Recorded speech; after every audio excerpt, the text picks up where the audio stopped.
Thank you all for joining. My name is Gina Ayiram Jakwasu. I prefer to be called Miss Gina for the purpose of today's interaction or today's event. I am super excited to welcome you all on behalf of Anijie Global Foundation to the Commonwealth Day 2025 event that we've all waited for so long, which was obviously organized by Anijie Global Foundation and the Commonwealth Youth Council, also partnered by Nalike Africa and then Jewett Networks. The Commonwealth Day event today has a theme which is dubbed Delivering a Common Future, Connecting, Innovating, and Transforming. And this can also be said in a different way as delivering a common future through building connections, being innovative, and then being transformed or transforming our lives or encountering major transformations. So quickly, I would want us to dive into a brief summary of what Anijie Global Foundation is all about. If you are new to Anijie Global Foundation, I would want to brief you shortly on what Anijie Global Foundation is about and also what the Commonwealth Youth Council is also about.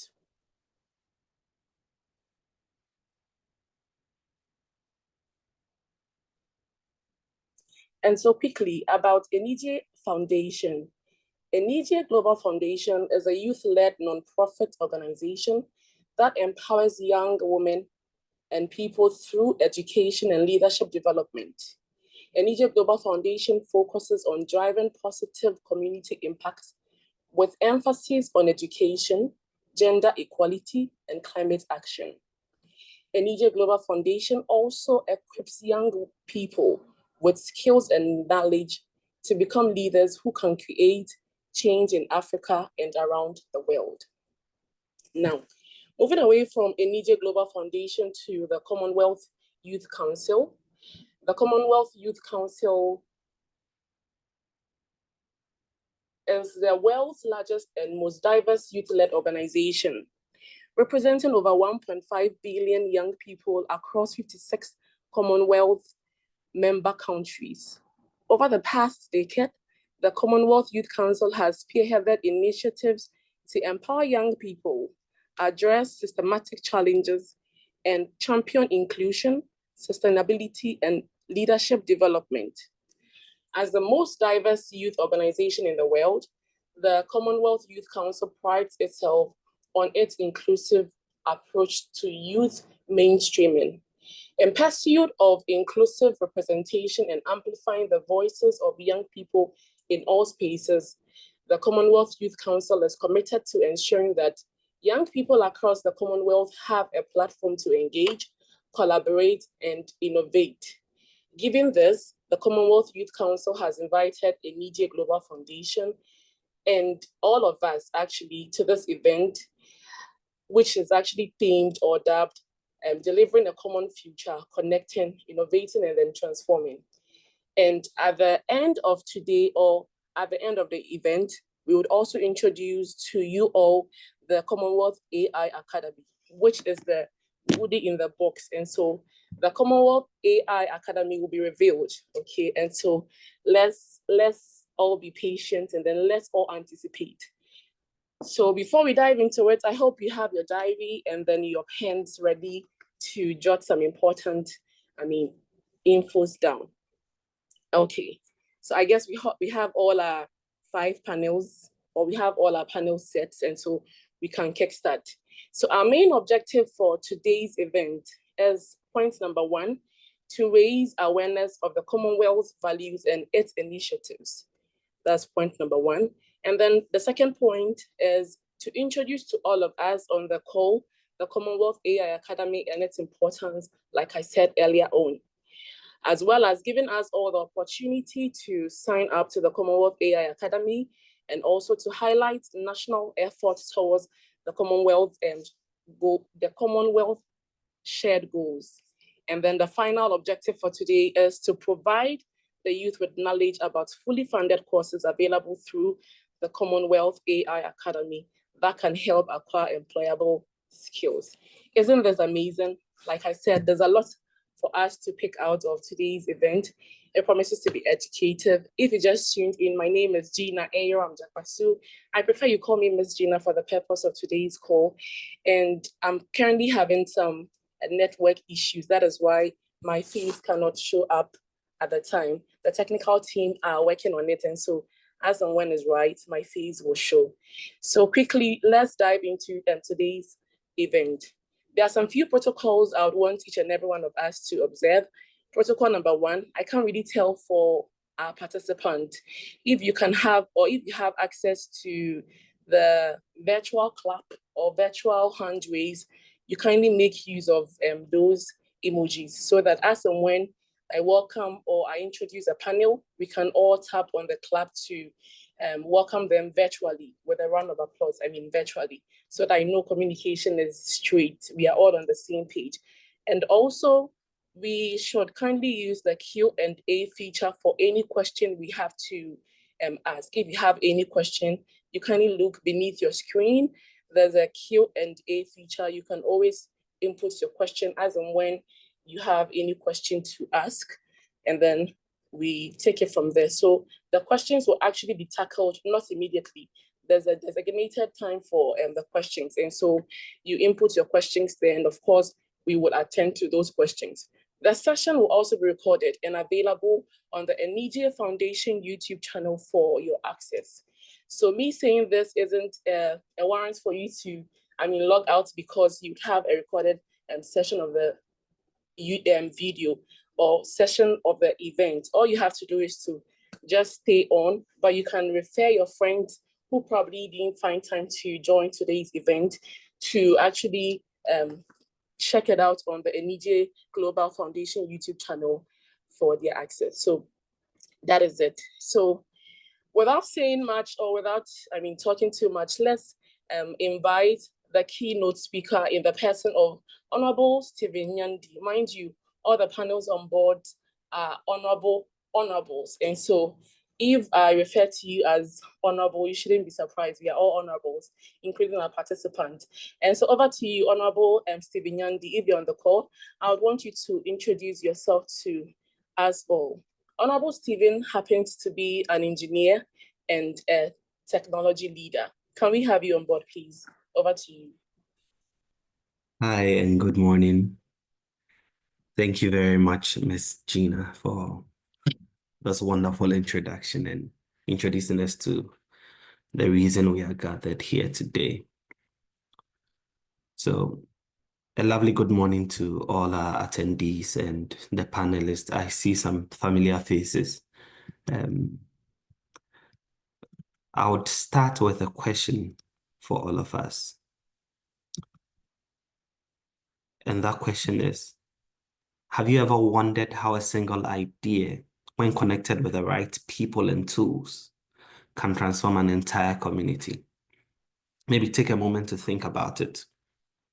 Have you ever wondered how a single idea, when connected with the right people and tools, can transform an entire community?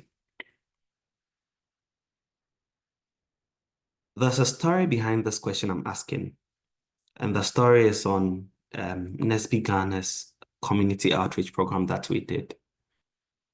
It's also relevant to this conversation for the theme that we've chosen.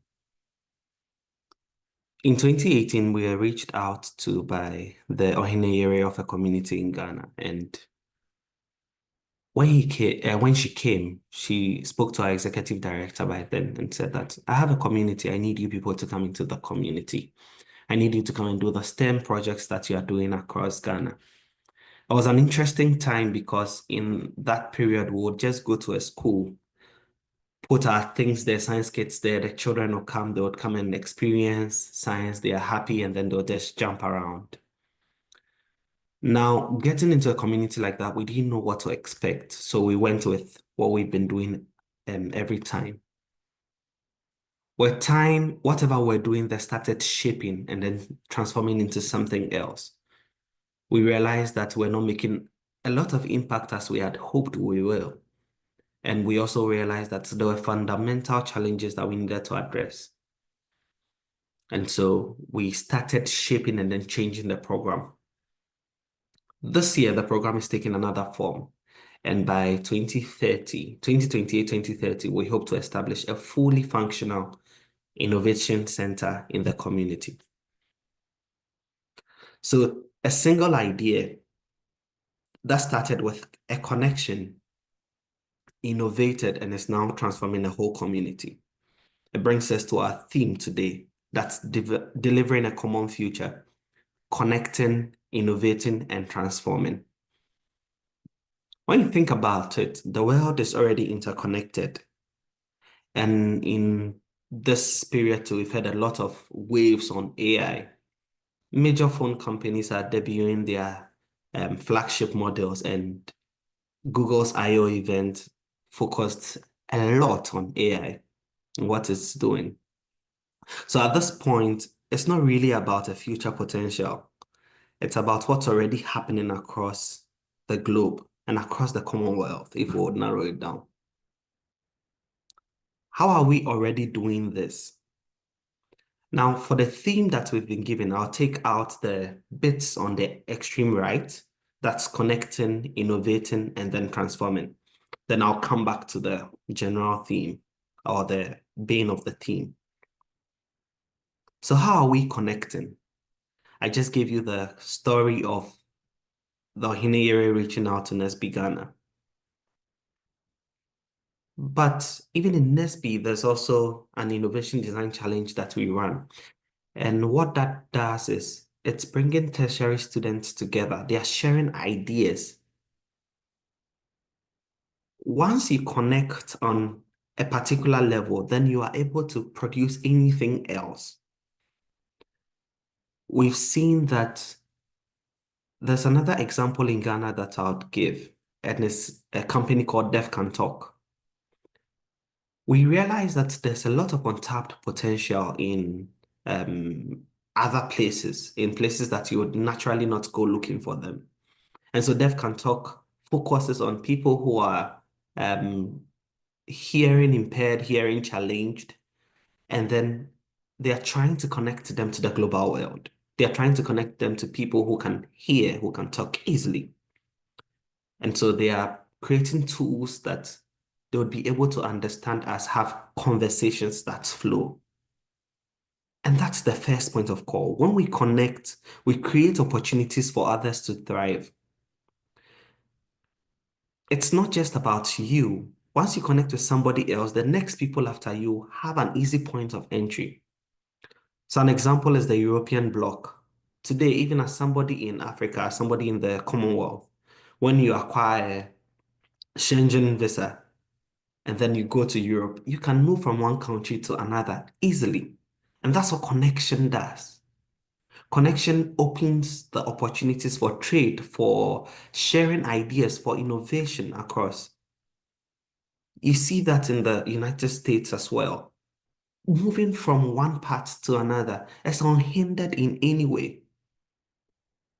And that should tell us about why connection is relevant. In this modern day and age, we have access to tools, we have access to resources. Today, you can just take your laptop and then on LinkedIn, you are connected to thousands of people. How are we leveraging these things? But connection alone isn't enough. We need innovation to create meaningful change.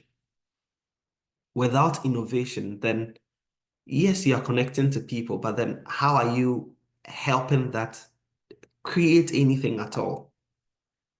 So in education, again, on the Commonwealth block, I would come here. I've seen in this short time that I've worked with different education systems across the continent, I've seen a lot of people do some really wonderful things.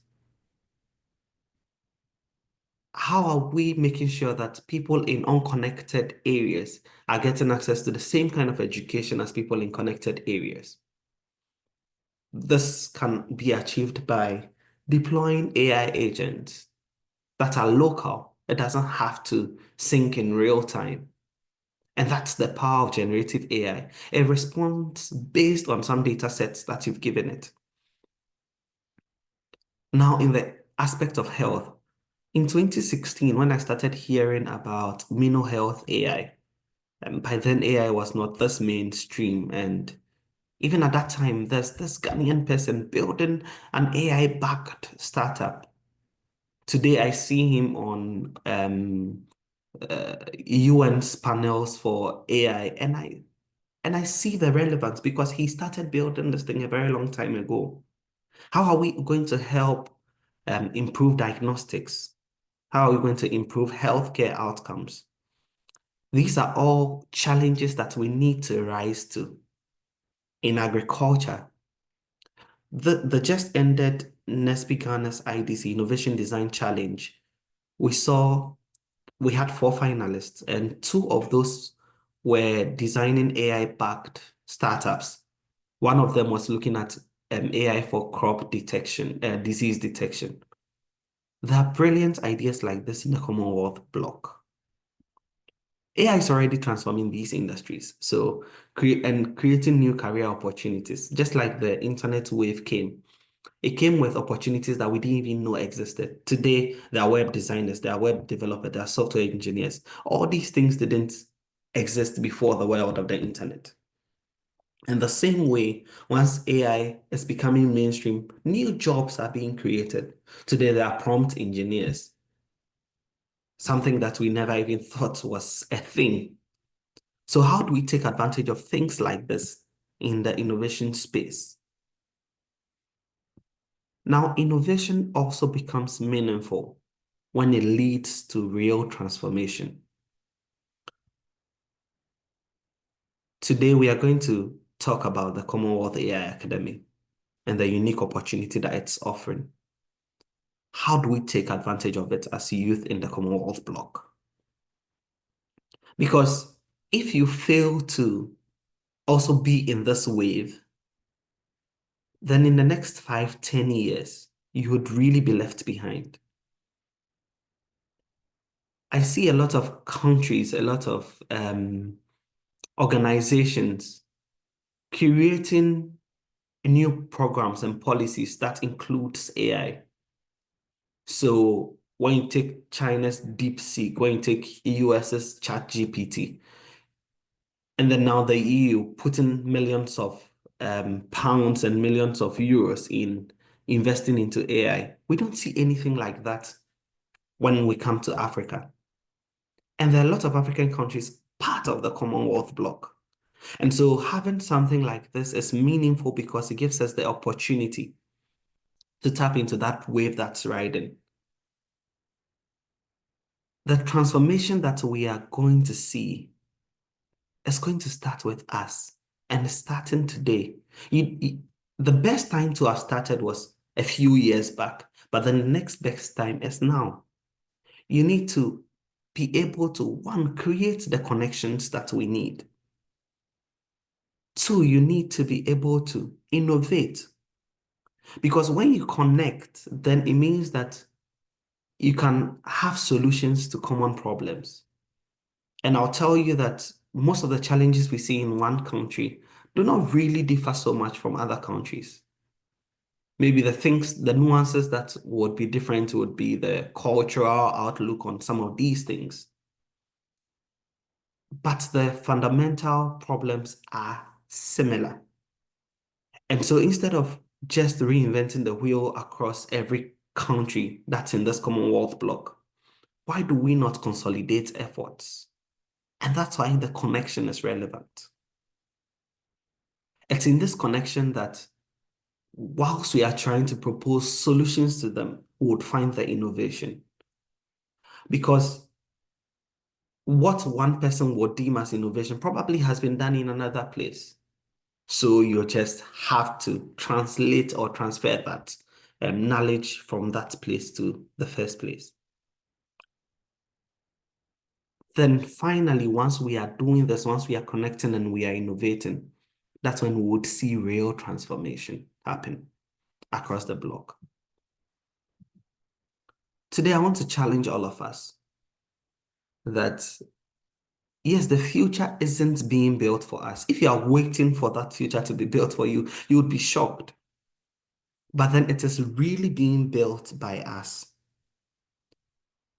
So as a youth in the Commonwealth bloc, will you rise to this challenge? because your voice, your skills, and your ideas are keys to delivering a common future. So maybe you are not ready, but I am definitely very ready. And I'm changing what that future looks for me. I'm building it myself. My purpose here is to connect with like-minded people who want to create that change, who are interested in connecting, who are interested in sharing those ideas, who are interested in transforming the continent, transforming activities in the Commonwealth bloc. That's my goal here.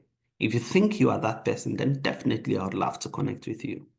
So let's come together and then build the future that we are expecting. Thank you for having me, and I look forward to learning from all of us on this call. All right, so that was a very power-packed introduction there from our keynote speaker, and then we enjoyed every bit of your keynote address. So what actually struck me from what he shared was, if you feel to be in this wave, then in the next 5 to 10 years, you definitely have to count yourself out, or you know that you'll be left alone. And so why not join this wave? All right, so moving away from our keynote speaker, we are going to take a very brief introduction from all of our panels in this arrangement. And so, like we all know, ladies first, we'd have Miss Perfect Amegbo introduce herself very briefly, because we have to be within the time frame, followed by Mr. Prosper Tony, and then continuing by Miss Odami Amwako, and then Mr. Micah Akachi, and then lastly, Miss Joy Tari would also give us her introduction, and then we can kickstart the main event. So in that order, over to you, Ms. Perfect. Okay, thank you, Gina. Good morning, everyone. My name is Perfect Maulom Amegboe, and I currently work with Node 8. Node 8 is a digital innovation hub in the Volta region, and I work as programs and communities lead. So I'm just really excited to be here to share my knowledge on AI and how we, we as youth in the Commonwealth countries can leverage AI to promote our development and just be innovative, create more opportunities for ourselves. And yeah, that's. All right, thank you very much, Ms. Perfect. That was an awesome introduction there. We look forward to learning a lot from you. Over to you, Mr. Tony. Hello, good morning to all our listeners, those joining us today. My name is Prosper Tony. I am currently studying my master's at the University of Cincinnati. I'm in my final year pursuing a master's in public administration with the focus on cyber policy. Currently, I work as a graduate assistant with the Ohio Cyber Range Institute, where we're developing programs for local governments to learn more about cybersecurity and how they can protect their assets. I do run a nonprofit called Press Rights Foundation. I started that nonprofit about 7 years ago, and I'm really excited to be joining other delegates on the call today to talk more about how powerful AI is and how we can harness that in the development of our various initiatives across the continent. Happy to be here. All right, Mr. Tony, we are also happy to have you. We can't wait to, hear you out as in what you have to educate us on with regards to AI. So to other panels, as I am battling with internet connections, I'm not sure you are battling with internet connections too. So with maximum respect, I urge that we all how do you make our videos accessible for our attendees to see us, just as Honorable Prosper Tony has done his. Thank you very much. And so away from Honorable Tony, let's take the introduction from Miss Odami Amwako. Over to you, Miss.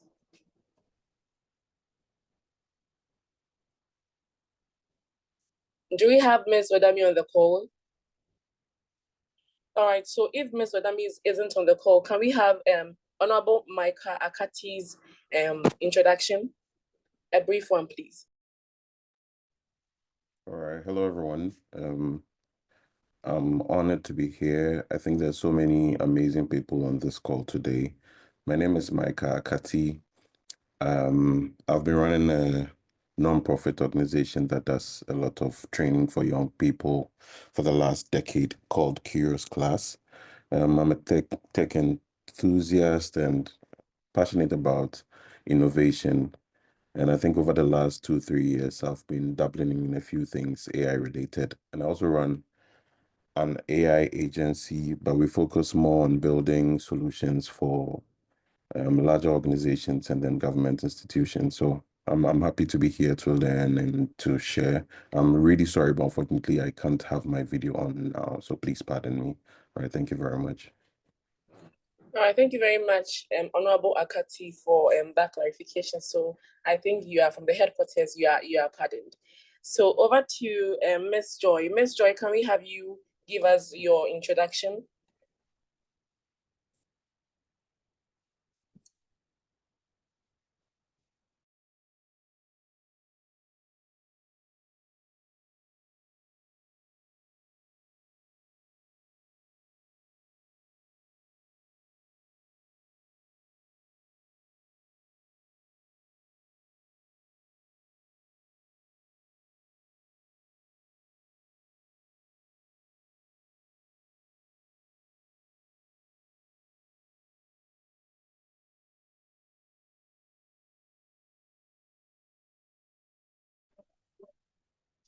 Hi. Hi, everyone. Good morning. Just let me know if you can hear me clearly.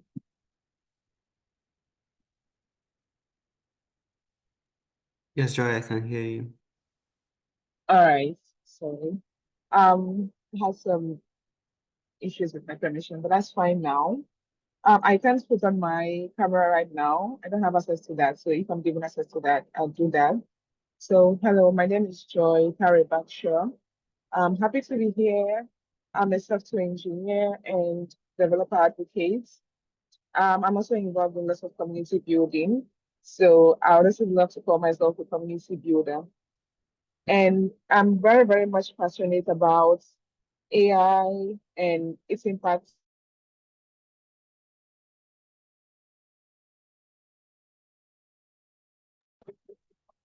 Okay. Okay. Hi. All right. Yeah. So I'm very much passionate about AI and its impact across industries, especially here in Africa.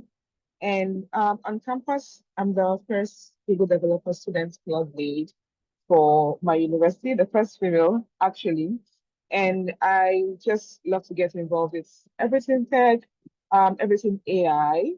And lately, majorly in AI literacy and responsible AI as well, as I've been part of discussions here in Accra with Google concerning responsible AI and how AI is also shaping industries, amazing projects that have been built here in Africa as well. And I just love anything developer education. And my focus lately is to make sure that AI is transparent, AI is fair, and it's also beneficial for everyone, especially here in Africa. And that even whilst we get to adopt AI, we do it responsibly. So yeah, but my background lies majorly in software engineering, full stack development precisely. And I'm happy to be here and I'm happy to learn from other speakers as well and share my insights. Thank you. All right, thank you very much, Ms. Joy. It's good to have you on the call as well. And so now that we are familiar with our panels, let's dive into the themes for the discussion. And so there are some themes for discussion. We actually have themes numbered 1 to 5. I'll take us through the themes we have, and then under each and every theme, there are some few questions that our panels would have to touch on to for us to be able to understand the questions very well. And so as you have your pens and your diary, let's just jot the themes down. So theme number 1 is AI skills for youth employment. Theme number 1, AI skills for youth employment. We jump on to the second theme, which is inclusive AI education access. Inclusive AI education access. And then moving away from theme number 2 to 3 is AI for sustainable development. AI for sustainable development. And then the fourth one is youth AI innovation ecosystems. Youth AI innovation ecosystems. And then, of course, the final theme for today's discussion is ethical AI and youth leadership. Ethical AI and youth leadership. And so there are some questions that are going to be assigned to specific panels based on their bios that, we've read, and then their specialty. And there are others that's going to be left open for our panels to actually hop on. And so without wasting much time, let's take our very first question, and then we have panels to help us understand the concepts around that particular question. And so the very first one under the first theme, which happens to be AI skills for youth employment, is question number 1. We have heard a lot about AI over the years, okay? If there's still someone struggling to know and appreciate what AI is all about, how would you define AI to that person? What does AI entails? So this particular question is going to go for Miss Perfect and then Honorable Micah. Miss Perfect and then Honorable Micah. I wouldn't want it to be so close, and so you'd have two panels share their opinions on one question so that it wouldn't be so boxed in like just one person's idea. So over to you, Miss Perfect. What can you say about the first question? When you are done tackling it, Honorable Micah, you also come on board, and then we are good to go. Thank you. Okay, thanks again, Gina.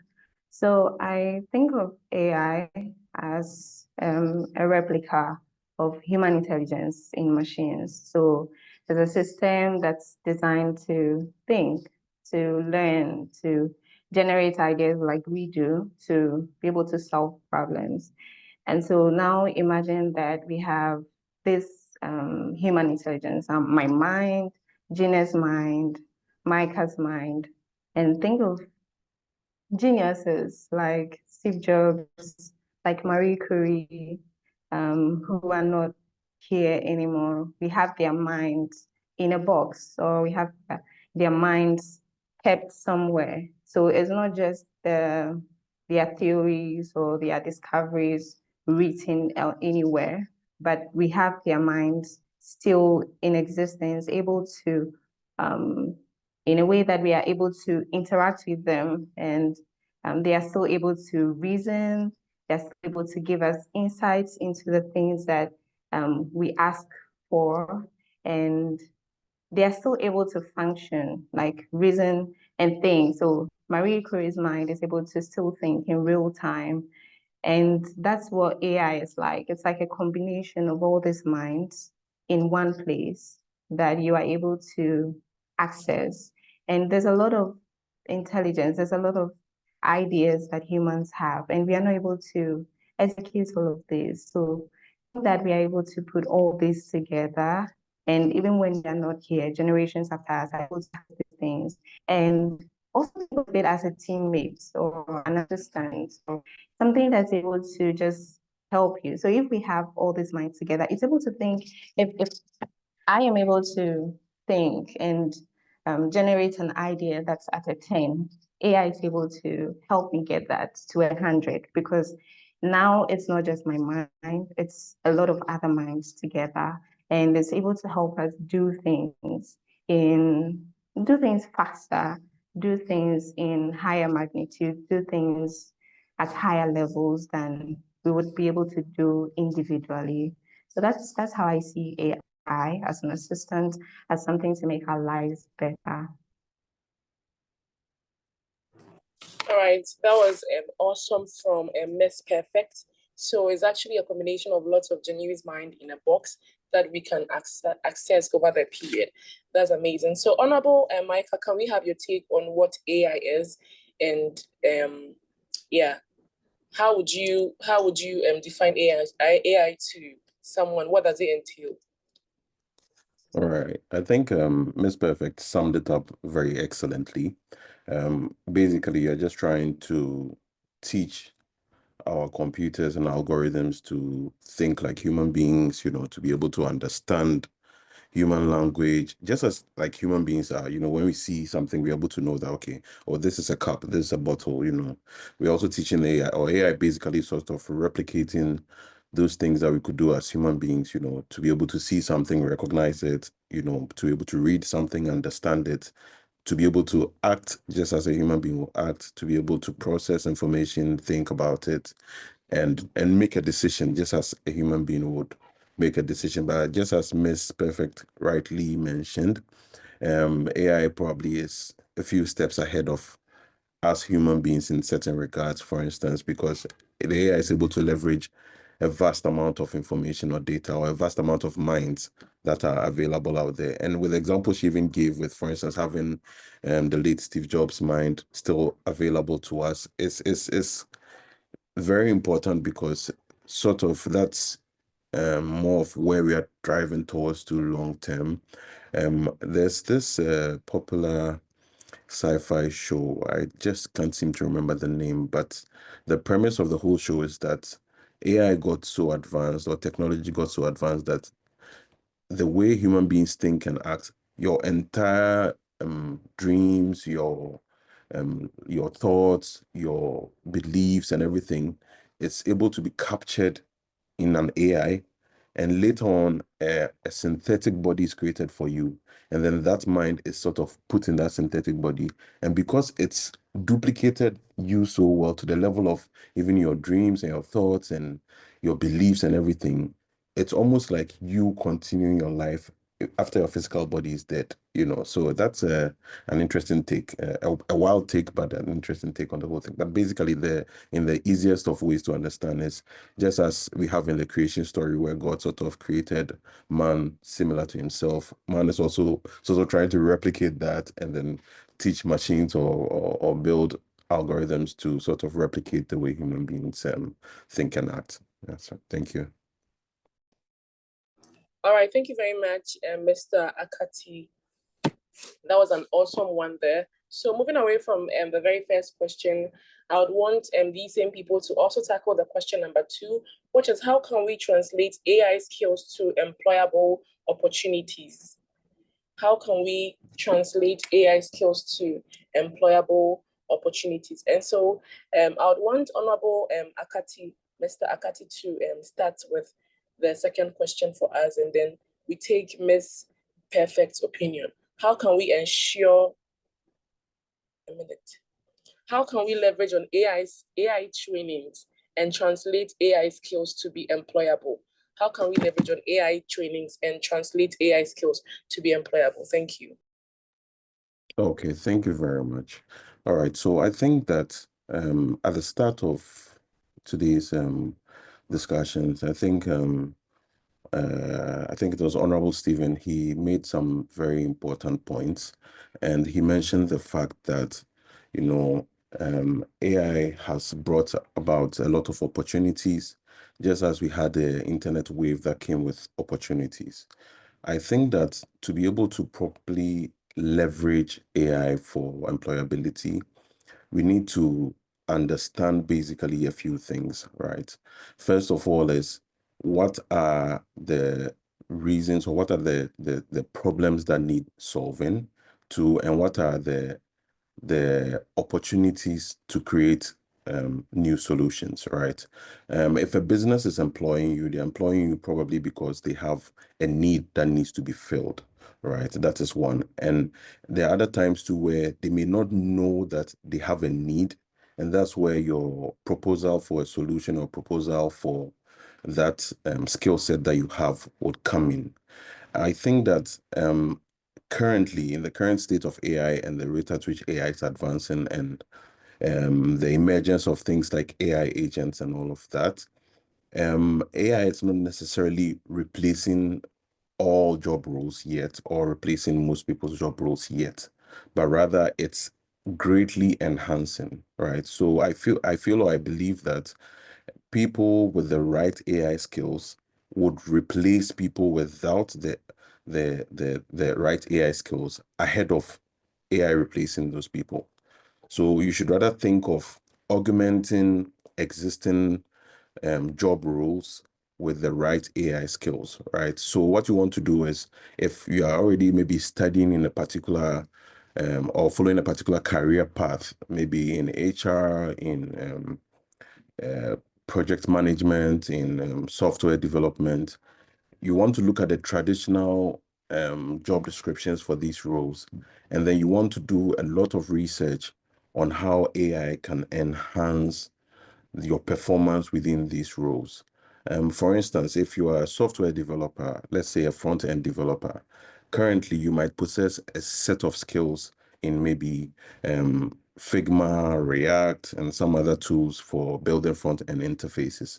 So a practical way to apply AI to make yourself more employable is to be able to use AI, for instance, to speed up your rate of project delivery, right? So now, instead of just doing everything from scratch, you probably can use your initial skill set to quickly build up maybe an initial wireframe for whatever you want to build, and then throw that onto the right AI platform, and then it sort of perfects that or cleans that up for you, and probably even throw that into another AI platform like Cursor, and then quickly build that out into a real front end interface that could be shown to the client. And this is something that we are seeing happen quite practically these days, because we are seeing some founders easily put together prototypes with the help of AI. So what I would say first is look at the traditional roles, look at how you can leverage AI to enhance the skill sets you have to make you stand out above your other people that might be looking at those roles. And then secondly is to use AI to find out potential loopholes or potential places where you could provide a solution that has not yet been considered. The good thing about the AI platforms we have now, for instance, with a tool like Grok AI or XAI, so Grok from XAI, sorry, and tools like Perplexity, you can do a month's worth of research in a very short time. So assuming you are going to enter, maybe you're going to work for Procter and Gamble, or you're going to work for GIT, or you're going to work for a Ghanaian business, maybe Ghana Stock Exchange or something, you could spend some time, do some research on how they operate in relation to the skill sets you have, or in relation to, even if it's not related to the skill sets you have, just do some research, on the data they have available, on the information they have out there, and then reason with AI and look out for potential loopholes or potential places within the organization where they could adopt AI, or they could use AI to enhance their operations.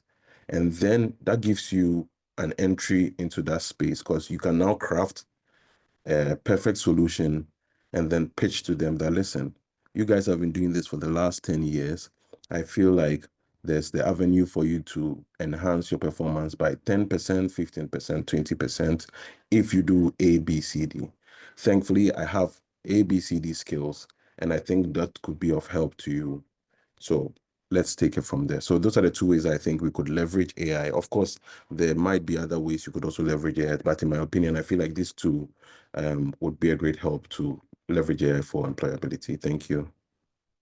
All right, thank you very much, Mr. Micah. So look at the traditional roles in some institutions where you are, and then look at how you can use AI to have a strong leverage over your friends, and then also look for some loopholes, and then craft some solutions with the help of AI, and you can now pitch to these employers. Okay, so thank you very much for that amazing answer. And so I'll leave the second contribution open to any of our panels. If there's anyone who would want to share their contributions with regards to the question that Mr. Micah answered, over to you, or any one of you can attempt or share your opinion on the second question, please.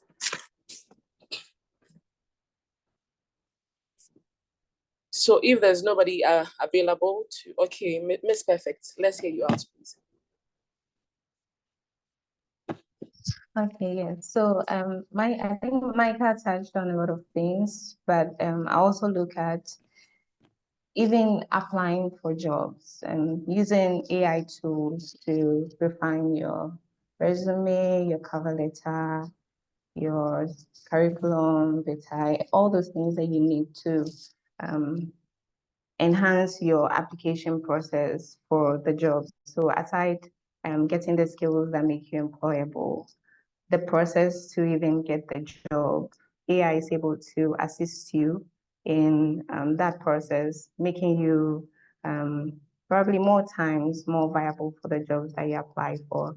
And also even for virtual interviews, there are AI tools that can help you to be more prepared for your virtual interviews or even in-person interviews, how to answer your questions and all that. And I think for those of us, Micah touched a lot on the core tech skills or tech jobs, but for those of us who are not nearly tech people, who are more into admin roles, or like personally, I do programs.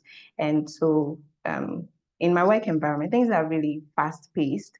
There are events, projects, and things to work on every now and then. So you want to work faster, you want to work more accurately, be more productive. And so with AI tools, learning skills, simple skills, I think Micah mentioned prompt engineering, or was it Stephen? Yeah.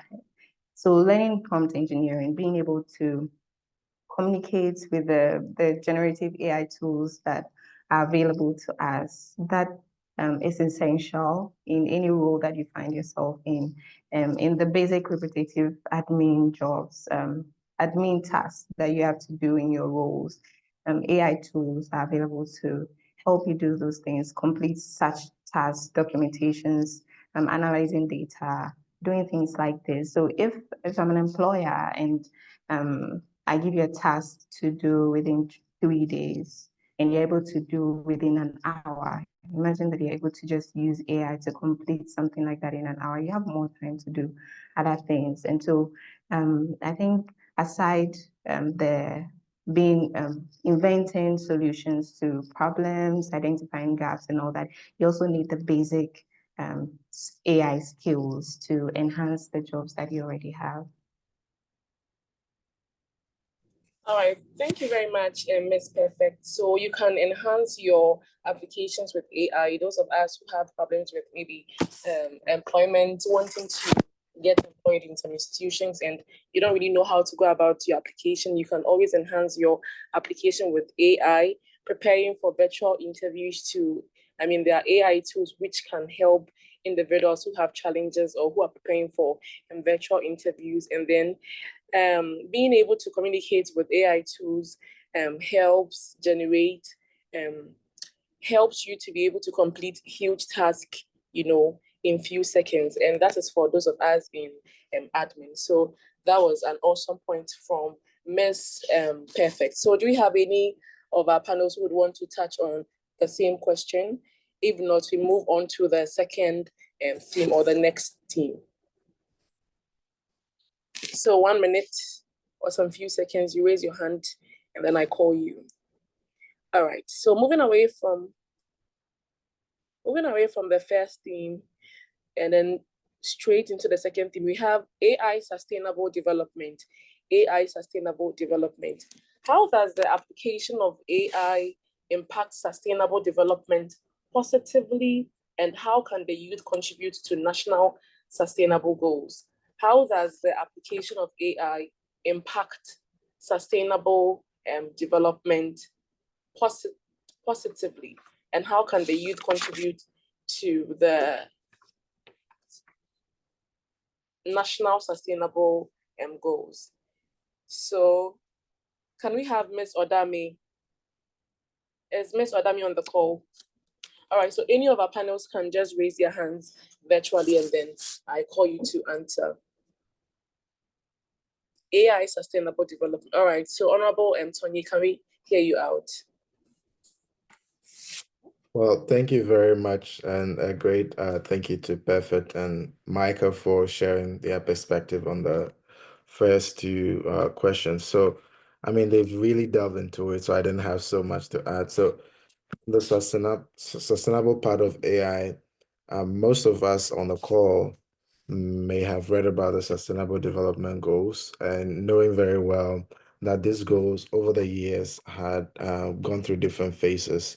If you take, for instance, a sustainable development goal that is to tackle poverty or education, maybe also a goal that is to tackle, sustainable healthcare or some sort of things that we are pretty much aware of.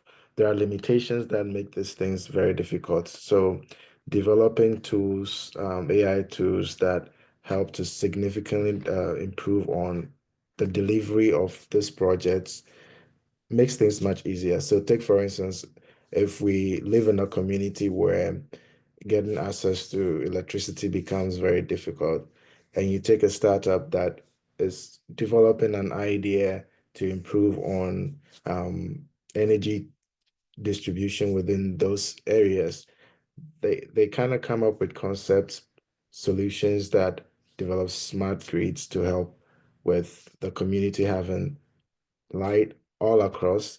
And also, if there is a farming community, they kind of develop a grid that helps them with agriculture efficiency within the community. So when you talk of impact, AI has come to minimize and reduce waste in the area of not having to produce so much and not making good use of it. So there is precision farming for agriculture, and for education as students, you want to really learn the best way you can. Previously, where you spent close to 2 or 3 hours trying to get your research done, the AI tools have been developed in such a way that you can put in your prompts, and that would help you come up with several prompts to help you get the best out of what you're doing. As youth, it's very important to understand that we can actively be proactive in contributing positively to sustainable development with the use of AI, especially looking at our national sustainability goals. There are various areas that we could pitch in. So we can come up with research projects that tackle a special need. And I've seen that happen over time where we have pitch competitions through various initiatives that are set by the government of Ghana, where young people from different regions present their ideas, and they either go through accelerator programs, get funding to help them develop those solutions to tackle issues. It could be getting farm inputs or getting farm produce in a safe space. A clear example I could cite in rounding up would be this agribusiness that is called AgroFresh. I mean, predominantly providing safe space for farmers to save their produce devoid of rodent and any other threats that could affect it.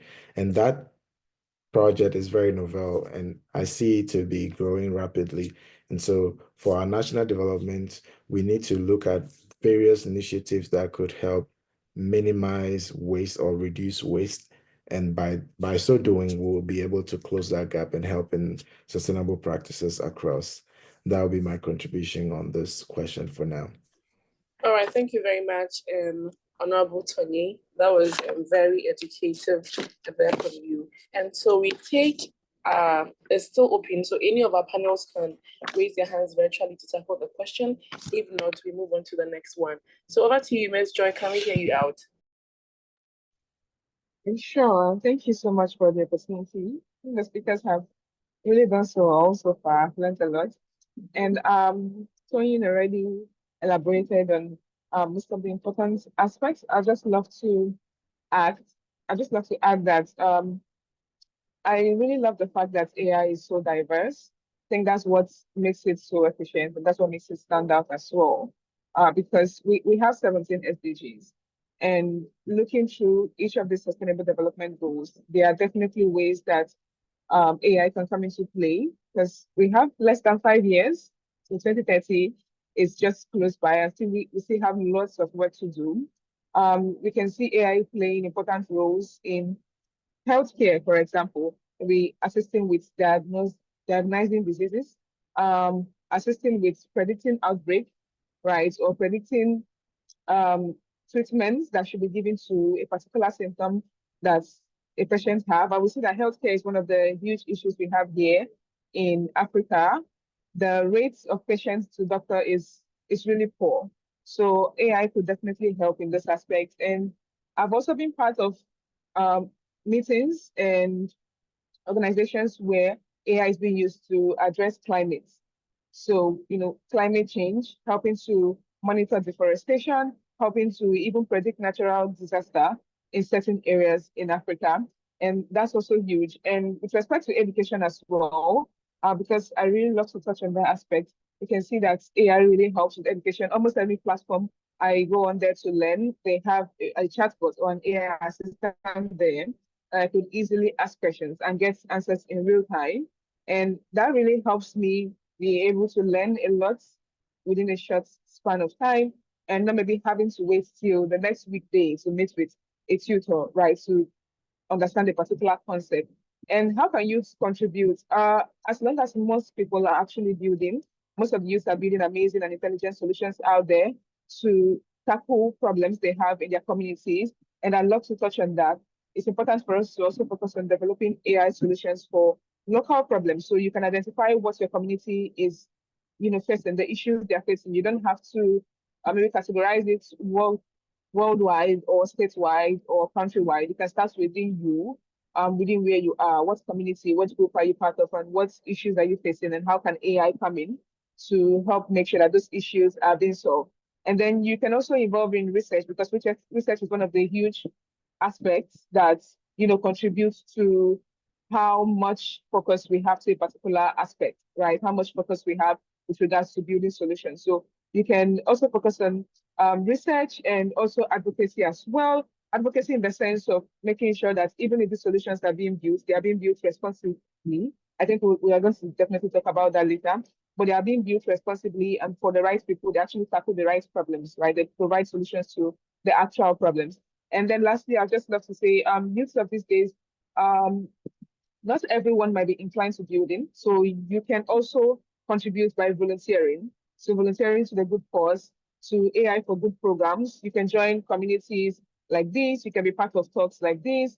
You can volunteer for UN, for example, and just basically helping to spread the word and also helping to advocate for initiatives out there who are into the social impact and trying to contribute as to addressing the SDG goals within the time frame we have. Thank you. Thank you very much, Miss Joy. That was actually packed, Thank you very much.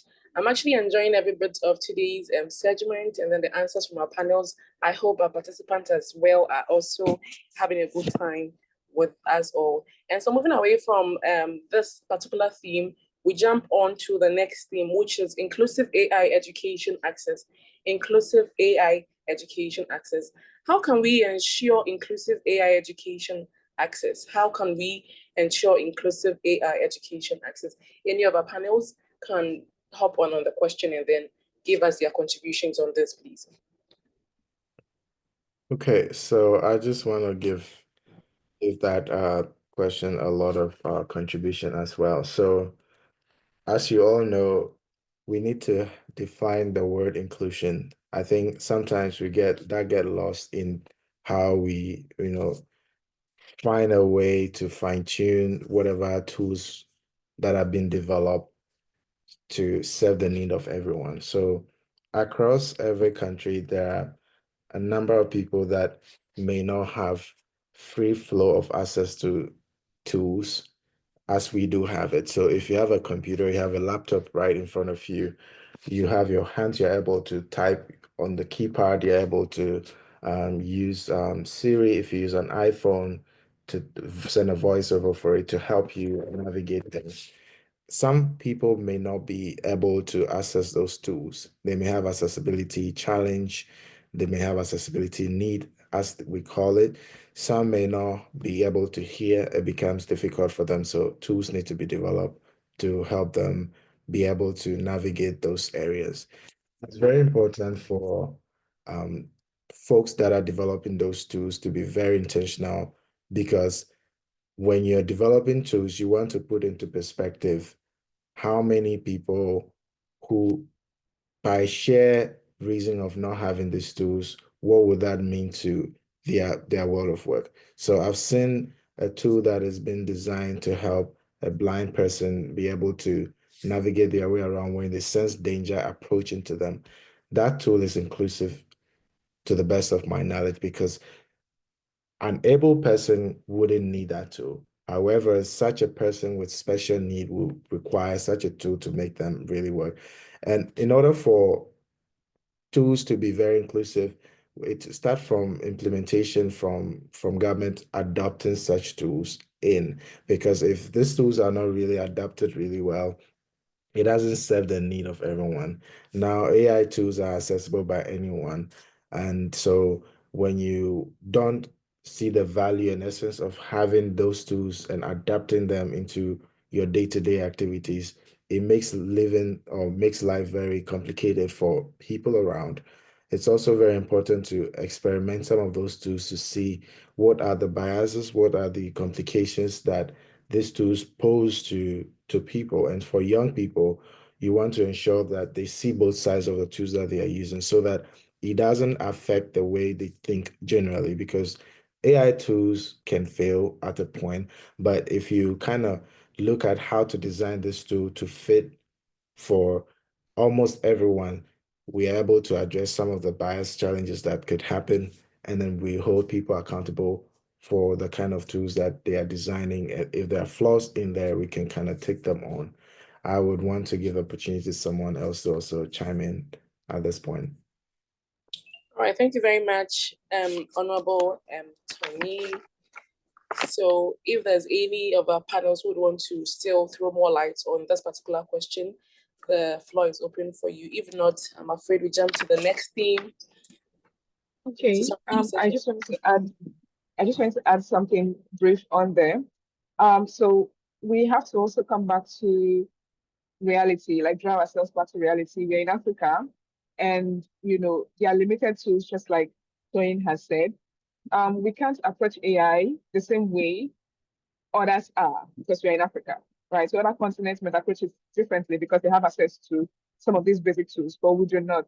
I've been part of outreaches where we were handling a pre-survey form just to know, to be able to scale up our impacts from the outreach. And this is just here in about 2 hours drive from Accra, right? And whilst we were filling in those forms, we had the girls coming to fill the forms, and we asked, knowledge base to know how often do you have access to a computer, for example, or a smartphone, or a laptop, and so on. And so I had many of these girls asking me, what is a smartphone? What is a laptop? So you can imagine I'm going to teach about AI to this particular group of girls, right?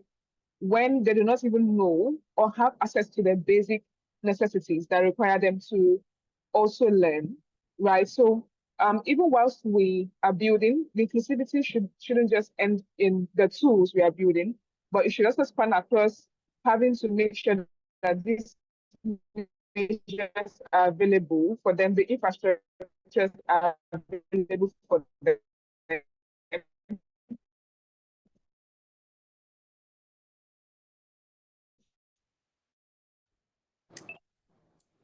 So I think scholarship opportunities, for example, is building. Yeah. Hello, can you hear me now? yes, please. All right, sorry. So yeah, just making sure that these basic things, the infrastructures are available for them. Scholarship opportunities, AI education is being incorporated into curriculum so that they can have at least some knowledge of these even before we have to do the larger work, right, about spreading the word and bringing everyone up to speed and creating opportunities. And lastly, with respect to tools that are being built for developers, for example, I'll come on this from the aspect of being a developer advocate. So building tools that that developers, for example, can be able to use to leverage them, to incorporate into their already existing work, to make sure that it's easy for them to use. I think Toyin has already touched on it, making sure that those who are differentially able are also still able to use these tools effectively, are also still able to incorporate these tools, maybe integrate them into their workflow on a normal, because we don't necessarily we shouldn't think that everyone will go into learning AI, like the deep part of AI, will be like deep learning or wanting to be an AI engineer. But those who are already accountants, for example, those who are already doctors, how can they integrate AI into their tools? How can we make it easy for them to adopt the flow of AI into their tools?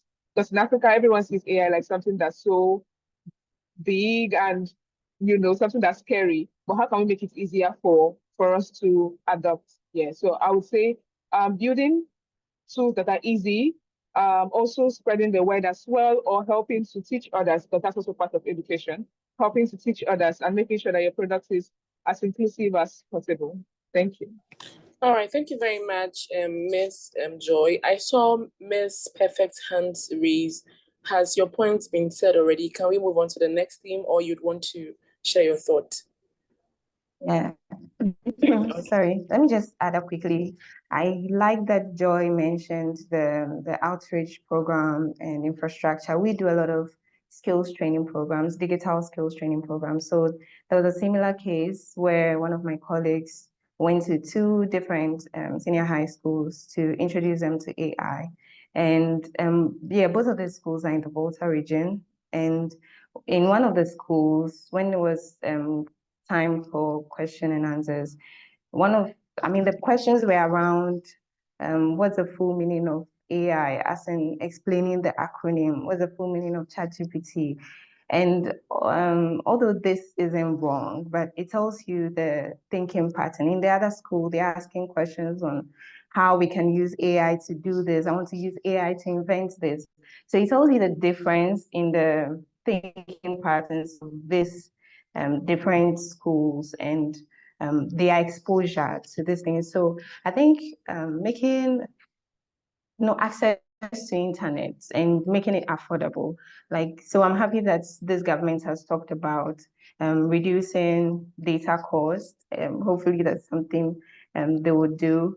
And also just making internet accessible in everywhere, because that's the first step for anybody to find out about anything. If not asking the next person by them, then they are searching the internet. So if everybody has access to internet, they're able to find out about these things. And also about infrastructure, having more open access digital centers. So if we have our regional libraries or regional innovation centers where young people can walk in. So if they don't have smartphones or computers, at least there are these hubs that they can just walk in, use the infrastructure available, the laptops, the internet available to learn about these things. And I think as youth, one of the commonest ways to help or contribute to this inclusive education is by advocacy, talking about these things, having events like we're doing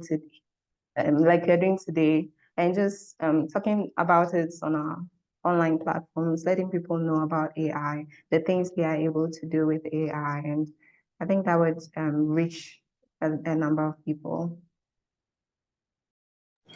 All right, thank you very much, Ms. Perfect. I suppose you are done with your contribution for this particular question. And so we, as an organization, we are going to cut down on our questions just to give our participants the opportunity to input their questions, because this program is actually for we, the participants, okay, or for all of us. And so I entreat each and every attendee on the call to start inputting their questions, because there's going to be an appropriate time for us to attend to those questions as we still continue. So we have 2 themes to go, and the immediate or the next theme we have to tackle on is the Youth AI Innovation Ecosystem. Youth AI Innovation Ecosystem. Because of time, I would want us to tackle one question from each of the next or the last 2 themes that we have. And so the very first question we'll tackle here on the Youth AI Innovation Ecosystem is, how can we build a supportive environment for youth AI experimentation? How can we build a supportive AI environment for youth AI experimentation? Any of our participants can raise their hands and then tackle the question, whilst we also look forward to receiving questions from our participants. Well, all right, Honorable Tony, over to you. Well, I think having worked in the industry for a while, I'm thinking I'll just talk briefly and then the mayor can quickly jump in. She's had a time to share her thoughts. So, I mean, the best way is to, promote collaboration amongst various sectors. Currently, Ghana has more than 20 hubs that are collaborative hubs that works with different developmental partners and until now, and then working with government to close that gap by providing programming that helps young people to identify their own skills and strength. Creating that environment truly requires collaboration because for academic institutions, young people are learning the theories and practicality they need to go out to demonstrate. Some private sector partners also do have the resources. So it's important that youth-focused innovations lab will be provided space to try their innovations by helping them come up with real-world problems. And I like what Nodate Tech in Ghana big event does by mobilizing people, different folks within the sector to connect and be able to collaborate on different fronts. I know MEST also is one of the hubs that kind of help young people bring their ideas to life, bringing their very bare ideas that they have by helping them, enable those ideas to become tech-based, solutions that will become the next big thing. So building that supportive system through mentorship and providing experience program will help build that supportive environment where people can experiment the use of AI and they will further, improve on those gaps that may come up as it were. I'll hand over to Odamea to add some more. All right, thank you very much, Honorable Tony. Over to you, Odami. Miss Odami. Odamia. Thanks for the correction. Yeah, thank you. I just hope I can be heard. I think when I was listening to the last person who spoke before Prosper, I was like, I can really relate because this morning I've had such a terrible network and I had to switch devices and I had to step out of my office to actually join this call. And that's one of the challenges we are having in this part of our world with not very stable access to internet, and which makes it hard. But moving straight to the question about how we can build a supportive environment for AI experimentation, and I mean to build the ecosystem. I think one of the things that I have noticed throughout my work, and currently as I lead the Tech for Girls program at AXA, I see that the access to mentorship and the affordability of these tools is one of the issues we have. Because we've seen firsthand that when people are given access to these tools, they can do great things with them. But the only challenge is because the access to it comes with some monetary commitment. And because there are people who do not have enough to even afford these things, the tools are there, but they can't leverage them much because I can't pay for it. I mean, if I want to use ChatGPT, the premium version, I have to pay about $20, which is a lot of money for a young Ghanaian who is trying to make good use of it in terms of whatever work they are doing.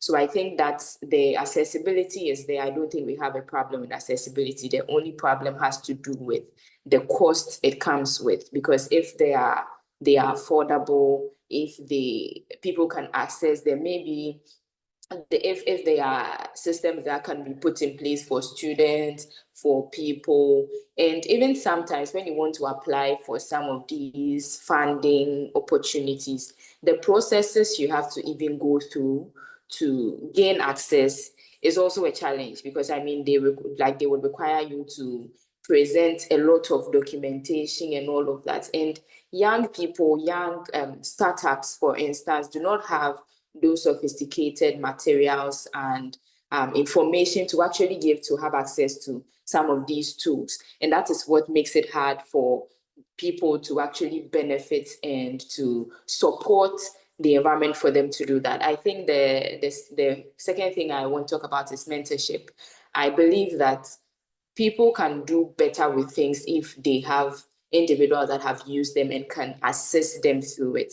There are mistakes that I have made, even not in AI necessarily, but even in my career as a whole, that I probably wouldn't have made them if I had access to more mentors, to people that can assist me in a lot of things. Let's say if you're going through a challenge with, say, managing a boss, if you have access to mentorship. So if we take it back to AI, there are people that started using AI before it probably even came to our jurisdiction for us to make good use of.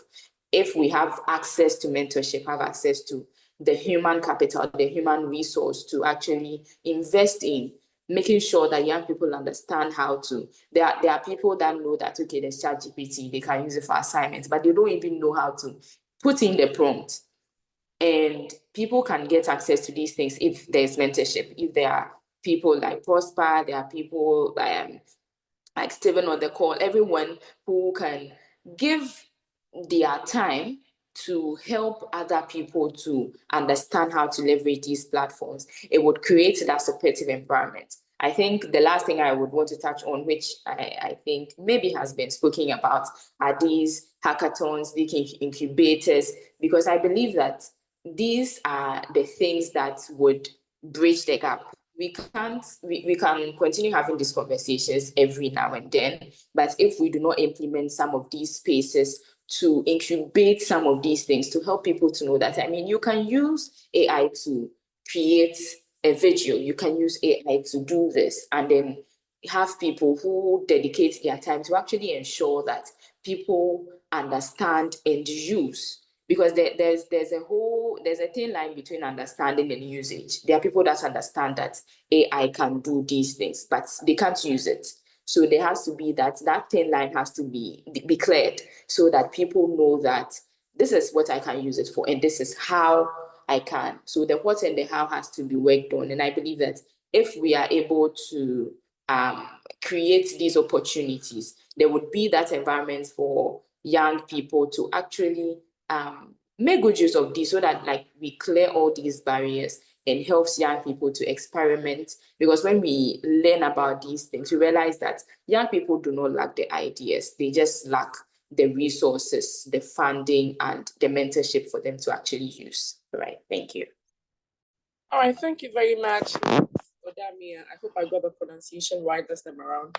And so quickly, I would want us to hold on with our last theme, which is the ethical AI, and then youth leadership, and then tackle the questions that we have so far from our participants. There's quite a number of questions, and so let's just hop on the questions we ask, the very ones we can, and then we go back to the last theme, or we wrap it up depending on where time will take us to.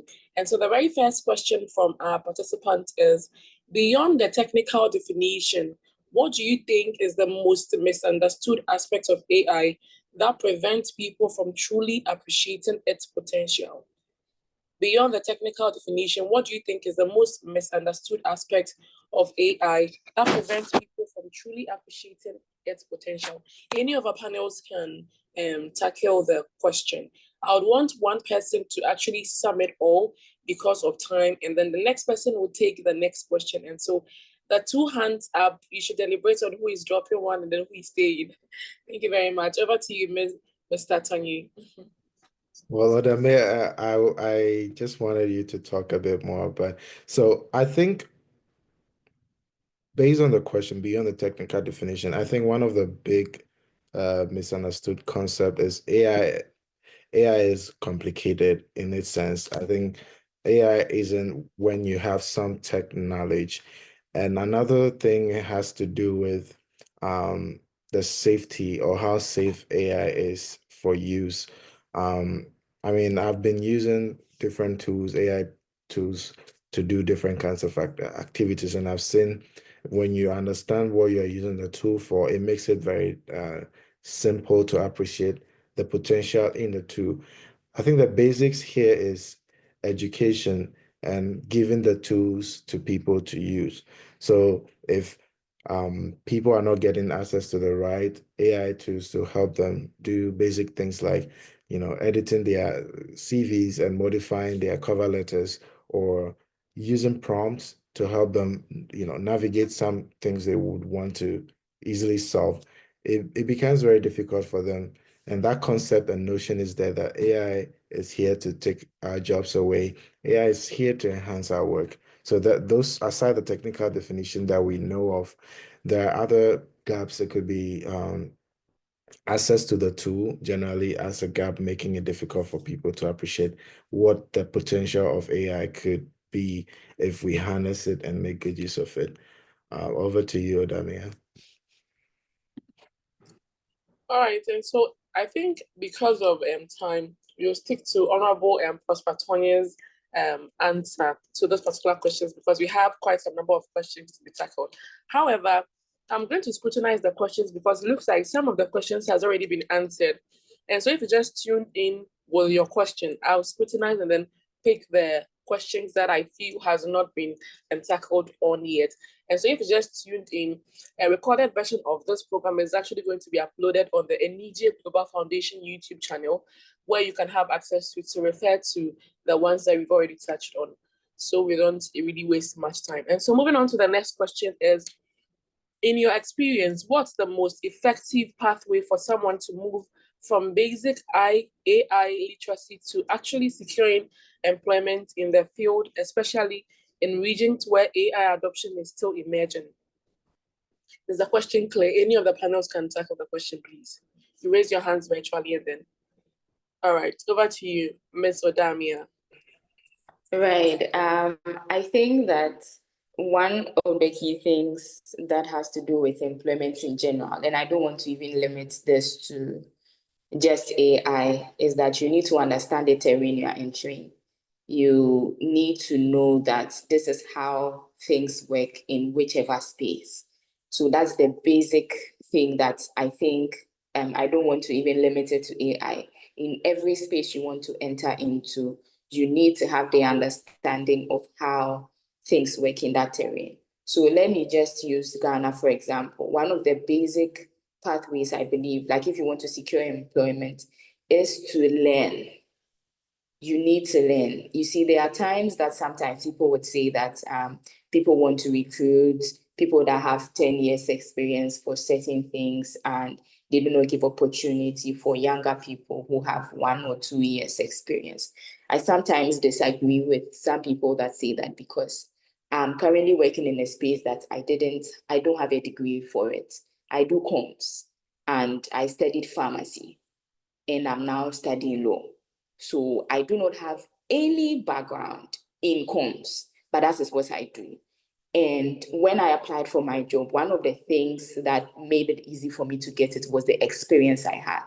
I had learned, I had volunteered, I had done a lot of things with different brands. And when I presented my CV, it was very rich enough that they couldn't resist hiring me. So in terms of AI, you probably now are still trying to find your way around getting into the space. Invest in yourself, take online courses. Do not limit yourself to what you have studied in school. And just to give clarity, AI is not sort of like a standalone course or a standalone job description that you say you're applying to a company that I want to be the AI manager. There isn't, I mean, maybe in some years to come, there would be people that would probably be in charge of that. But now AI is merged with certain things. So you could have a role in, say, data analytics, and there's AI attached to it. You can have a role, I think Joy mentioned that even in health, there's a bit of AI that can be attached to it. So you need to look at what you have now. If, let's say, you're a marketing graduate and you're looking at getting a role which has the AI aspect involved in it, you can look for online courses that teach AI in marketing. I took a course recently on Coursera, AI in law. I do not think I would use it anytime soon, but I decided to take it because I wanted to understand how AI is related to law. So you need to find that out. And in the current space we find ourselves in Africa, I'm sure there are people that are joining over the world, but with my experience in Africa, you need to show proof of what you can present to the organization. Employers don't just want you to say that I have certificate in this without a proof of practical skills. And if you do not have that, and what you can use to gain that is to volunteer for organizations. Prosper Roundtable Foundation, you can decide that, oh, hi Prosper, please, I just took a course in AI and I want to build my skill. Can I volunteer with you? And once Prosper has that track record of working with different organizations and then you volunteer for him, if that is put in your CV and there's a bit of AI in the role that you held in your volunteering, it gives you that opportunity for you to get employment through that. Let's say Anijie Global. You see that Anijie Global can actually use, maybe you've taken a course and you think you can contribute to the progress of the foundation. You reach out to them, and that's something that some of us young people, I mean, we are very vocal, we are very straightforward, but we do not attach that to our professional development. And I think that is something we need to look at. The final thing I just want to talk about in relation to this is to niche yourself. Do not just look at AI in the broader scope and say that you want to be an AI expert in everything. Niche yourself. So that's why I related it to what exactly you studied. So you can decide that I use AI to improve legal document processes, rather than saying I know Python, for example. That is you making a very broad statement without you specifying what exactly you can use AI for. So you need to have that understanding of what niche you are going to apply the AI into. And then once you have that, you build your online presence. I can't end this without talking about LinkedIn. You build your LinkedIn profile. You use storytelling to let people understand that I started from this point. I've been able to build my AI skills to this level. And when organizations now are trying to recruit, they actually check these things. So you need to include all of these things. I understand people will say that I've said a lot of things, and how can I, as a young person, do all of these things? You can actually do them. You have a lot of time on your hands. There are times people say that I'm doing a lot. Let me just give you an idea of my day. I work 8 to 5 as an operations and comms manager. I'm a law student. I go to school from 5 to 8. I work in leadership. I'm the SRC vice president in my school. I'm the alumni president for the Central Leadership Program. I volunteer for organizations. I do all of these things as one person, and I'm able to do all of that. I'm here currently doing this. After this meeting, I have another meeting at 1. I have other things to do. So you just need to prioritize. You need to know what you are using your time for, because there's a lot that we young people in this generation can use. But because we think like some sort of mindset, we need to work on our mindset and understand that we are in a good space, we are in a good generation, and if we have a good mindset, things would actually move better for us. Thank you very much. All right, thank you very much, Ms. Odamia. All right, so to the next question, could you share a specific example of a grassroots initiative that has successfully bridged some aspects of the digital divide, and what lessons can we learn from their approach? Any of our panels can tackle the question, and then swiftly move to the next question. I was thinking Perfect and Joy, since they work in that sector, they could easily tell. But I work in the nonprofit sector. I did work with one of the hubs prior to my master's program here in the US. And I think interacting with various startups had really been very insightful. So currently, I follow one young guy who's launched an AI-powered tool called Trust Your AI, and pretty much helping folks in the law space. You can do literally everything with it. You can speak. It kind of gives you some prompts. You can record meetings. It summarizes everything for you. That's one example I can cite. And I already talked about the AcoFresh example, which is very, very prominent in helping farmers, with their post-harvest losses generally. There are more tools that I see. out there, but most of these tools, sometimes you have to test them consistently to make sure it's being used to address the various challenges that could pop up. So it's always good for us to explore some of the tools that are already in existence to see what was their potential, what are some of the gaps that still exist, and for those builders and product managers and all, they could see the gaps in it and see what could they do to make this tools very useful to everyone. So those are my examples that I'll share, and I'll leave the rest to any other person who would want to chime in now. All right, thank you very much, Honorable Prosper, for your answer or answering that particular question. And so I'd want her to hop on to the next question. So another panel would want to answer that particular question. And so the next one is, what role should traditional educational institution play versus informal learning spaces in making AI education truly accessible to marginalized communities? I think I like this question. What role should traditional educational institutions play versus informal learning spaces in making AI education truly accessible to marginalized communities? Over to any of our panels. Thank you.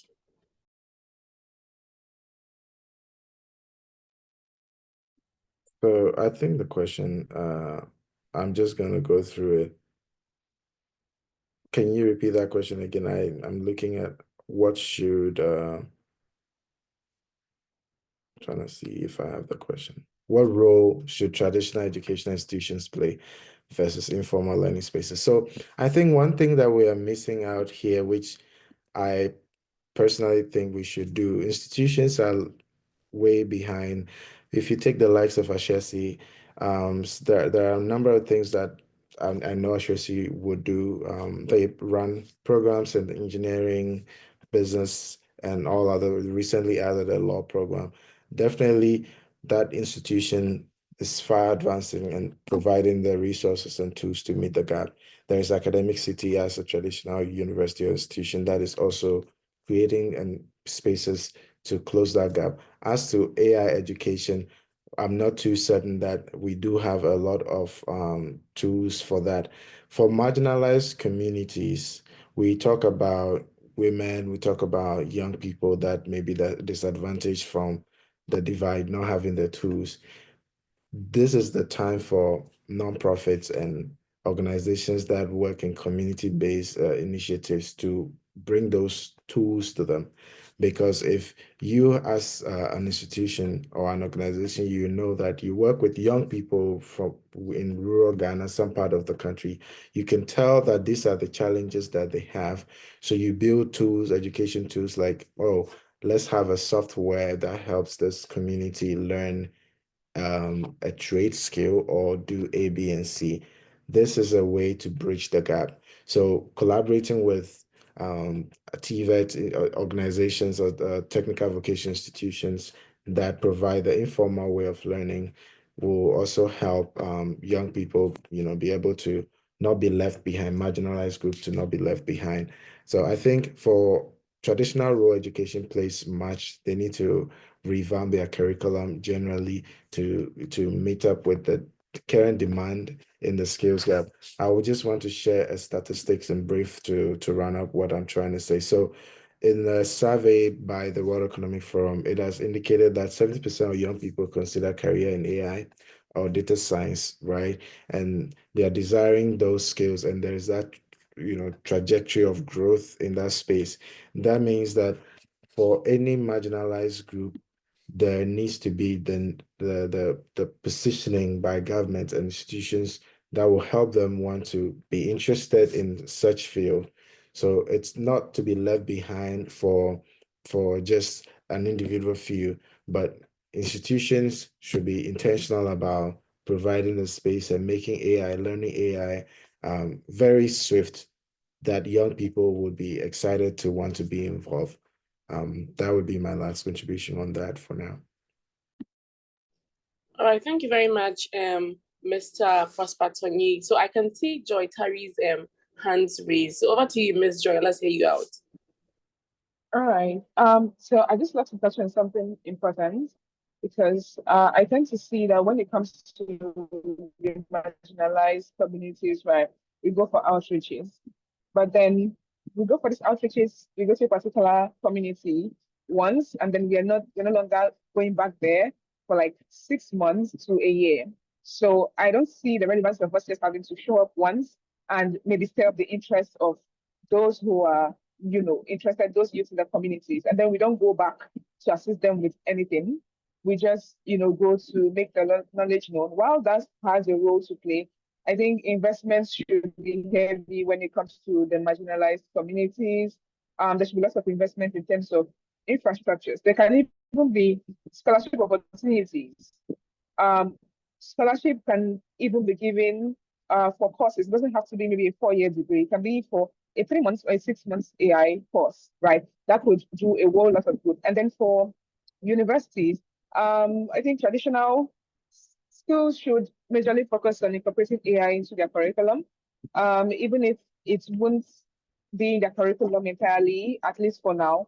But then there are clubs in schools, so they can invest in those clubs. There are students who have various clubs. There's the Google Community Club on campus. There's the Huawei Club on campus. There are lots of clubs on campus that these students can, make use of. And most of these clubs offer these courses for free, so long as you're a student and you have access to those clubs. So this is like one of the best times to be a student, honestly, because just with your ID, you get access to lots of resources, lots of opportunities out there for free, just because you are a student, right? So I know there's lots of advocacy to be made because I also didn't know this, even if I was a student. I didn't know this till I had to speak with certain persons or research about it. So advocacy should be given because 4 years is a lot of time. There's a lot to be learned within 4 years of being in college. So I'm having access to those resources and universities putting their students at the forefront. So for example, when there are hackathons, I know of a particular AI hackathon going on now, and University of Ghana is like calling on other universities to come in for the competition. So universities can invest in their students, those talents, to actually go and represent them for these hackathons, for these opportunities, for these conferences. And that could do a whole lot of good, and also encouraging you to also give back to the community. So if you're from an underprivileged community and you've been given a scholarship for a particular opportunity and you're out there, you're making it big, you have few ideas that can benefit your community. You might not know the issues the community are going through, but you being from that particular community, right, that's your root, so you know the issues they're facing. So it'd be nice if you also go back to give what you've been able to learn back to the community and contribute to the community in one way or the other. Just lifting other stuff as we rise. Thank All right, thank you very much, Miss Joy. Thank you very much, Miss Joy. Mr. Micah, can we hear you out? All right, thank you very much. So this will be brief. I think the other honorable speakers have spoken very well. I think from my little experience over the last decade as an educator with Curious Class, my organization, there are some basic things we've realized with working with marginalized communities. And I think some of the key things Miss Perfect highlighted earlier on, there's a reason why those communities are marginalized, right? It's probably their lack of access to certain things, whether technology, whether education, whether information, so there's or just maybe some challenges they have that makes them marginalized, you understand? I think that in order to bridge that gap between the traditional educational institutions and the informal learning spaces, just as the theme of today's event is, there's a dire need to connect, right? The reason is that I feel like, or from my experience, the people in the informal education sector have or have the opportunity or have the room to be able to innovate more in terms of being able to come up with solutions that will include these marginalized groups.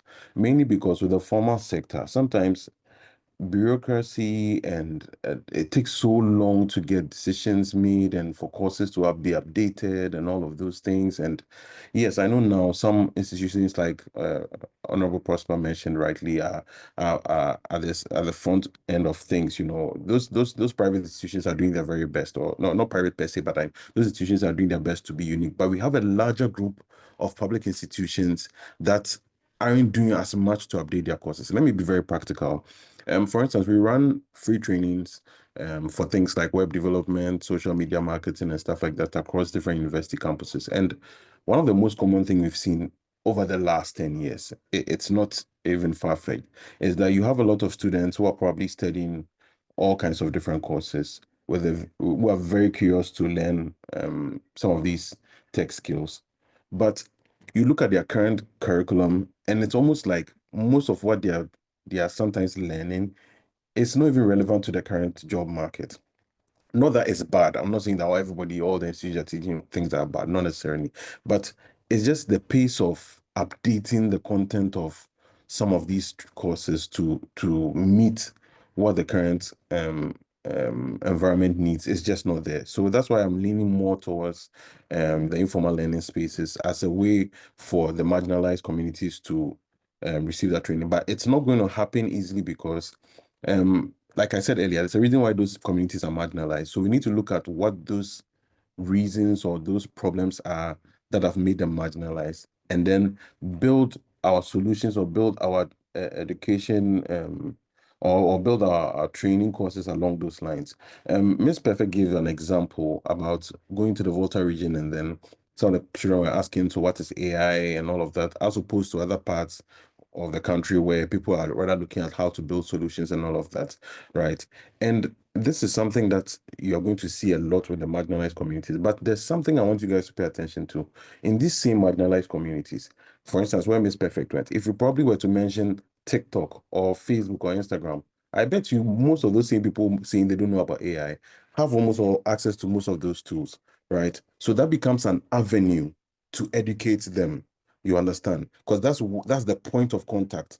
So, you know, even though they're in a marginalized community, there's a point of contact. So I feel like if we look at those points of contact, then we can look at probably starting with the informal learning spaces first. Um, of course, and that brings me back to, I don't know whether it was Ms. Joy who said that or Prosper, that's looking at things like speaking with our policymakers and governments to have like initiatives in place, you know, coming up with very collaborative programs. You don't have to have like a 4-year training program for people. Maybe just the institutions that we have in the communities can say, okay, we've partnered with this foundation, maybe Prosperous Foundation, to run like a free 1-week training thing for people to understand the basics of AI and stuff like that, you know, and also solving some of the real dire needs that these communities have, you know, things like access to internet. I mean, look at the challenges some of us have even had on this call alone. You understand? So those are very real problems that we have that will even have to be looked at or sort of addressed even before we look at AI education in its totality. So let me not go too much further, but that's basically what I wanted to share. All right, thank you very much. Thank you very much, Mr. Akati. So kindly pardon me, there's something ongoing at the top floor, and so you bear with me, the noise. And so quickly, we would move on to our next session. So with those asking, I think there are some other questions that has already been tackled already. And then with Josephine, you can send us an email, okay? I'll share with you Anijie Global Foundation email where you can input your how do you call it, your request, okay? And then with this particular question, could you highlight a specific example where AI, I think the last but one question, or the one that comes before Josephine, I think your question has already been tackled. So you look out for the recorded session on the Anijie Global Foundation Youth YouTube channel. And so without much ado, I would want to introduce to all of us the goodie we have for you all today, which is the AI Academy. AI Academy. So some few seconds and then we kickstart.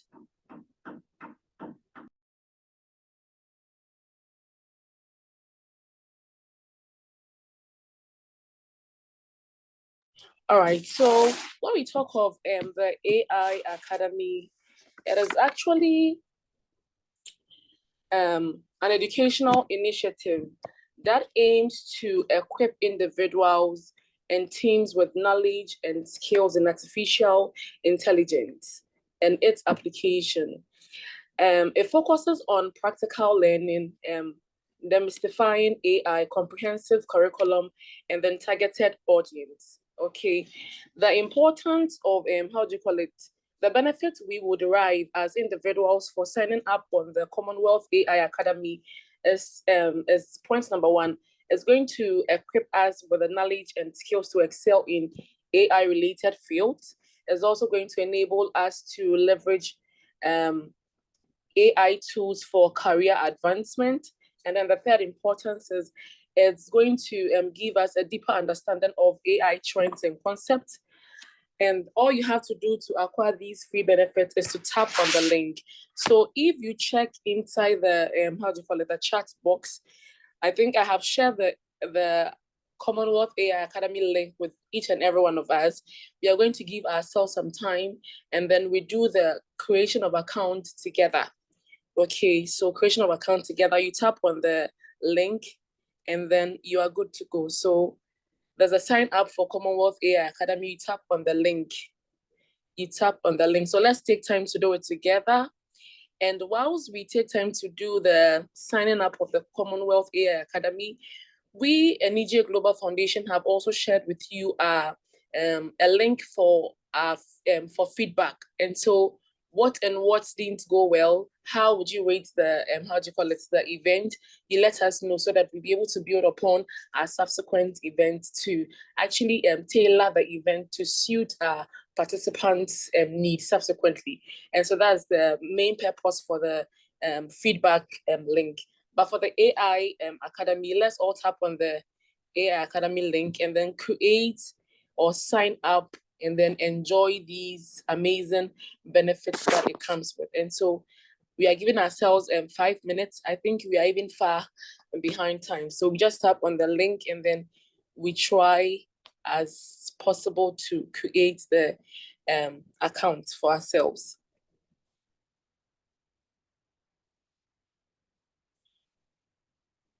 So yes, when you tap on the AI Academy link that I shared with you, it's going to bring you to an interface, okay, where you can choose to sign up, as in like create account, sign in and then create account. And so if you already have an account with the AI Academy, you've already registered, all you have to do is tap on the sign in. But if you haven't created an account yet, obviously you have to tap on the create account feature, create account, and then it brings you to some few questions, sign up questions, username, you enter your name, the name you'd want to appear or pop up on the app, and then you move on to choosing a password. More details goes to you adding your email address, and then the full detail of your name, your city, your country, your gender, and then you create accounts just like that. Now, when you're done creating the account, it gives you access to lots of amazing courses, I think in Miss Odamia's submission, she mentioned that accessing such courses are extremely expensive, and which is why the Commonwealth Youth Council has brought up an initiative of this sort. That's the AI Academy. It's actually to help individuals who won't be able to afford the extremely expensive cost that comes with these AI courses, okay? And so what they did as an organization was to come together with some high, or big companies like Intel, okay, where they helped them to give free training sessions, which has been recorded and then made available for us. Okay, so it is good that we make good use of these free courses that has been put together for us, because the cost is actually extremely expensive. Some of us won't be able to afford. And so that is it. So I entreat each and every one of you to join or sign up for the AI Academy. And then we can as well share the links with our friends, because obviously it's very, very important. All right, so someone said I should share the link again. I'm going to do that. Give me some few seconds and then I'll do that again. So yes, I've reshared the link again. And then we would also be waiting to hear your feedback about today's event, and then how you'd want our event to be tailored to meet your needs as in the subsequent event.